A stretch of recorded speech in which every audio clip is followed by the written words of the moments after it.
ఈసారి జగనన్న 2.0 కొంచెం వేరుగా కూడా ఉంటుంది.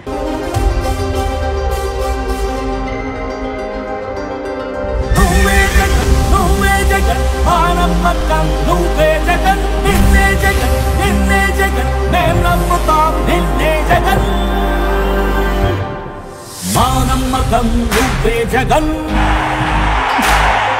మేం నమ్ముతాం నిన్నే జగన్.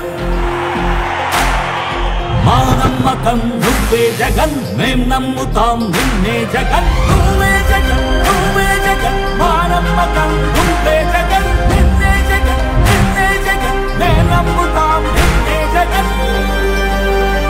నిన్నే జగన్, నిన్నే జగన్, మేం నమ్ముతాం నిన్నే జగన్. నిన్నే జగన్, నిన్నే జగన్, మేం నమ్ముతాం నిన్నే జగన్. ఏ నాటికి నమ్మాటికి నమ్ముకుంది నిన్నొకడిని మాత్రమే. చుక్కలు ఎన్ని ఉన్నా మా సూర్యునివి నువ్వే.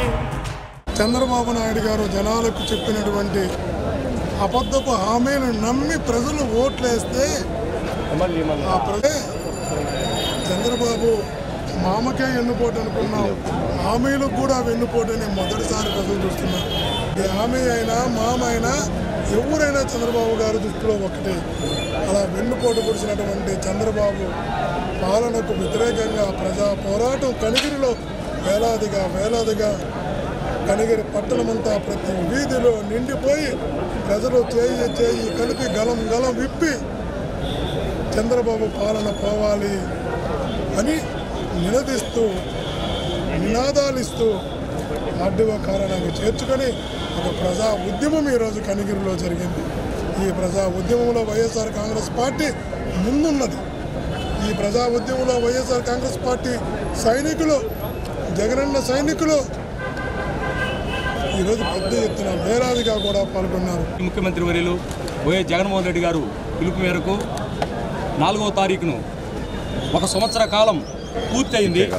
కూటమి ప్రభుత్వం ఏర్పడి ఈ కూటమి ప్రభుత్వం ఏర్పడిన తర్వాత కూటమి ప్రభుత్వం ఏర్పడడానికి ఎన్నో కళ్ళగొల్లి మాటలు, అబద్ధాలతో మోసపూరితమైనటువంటి హామీలు ఇచ్చి చెలుసీటీ పలికే విధంగా ప్రజలు 1 సంవత్సర కాలంలోనే ఎదురు తిరిగారు.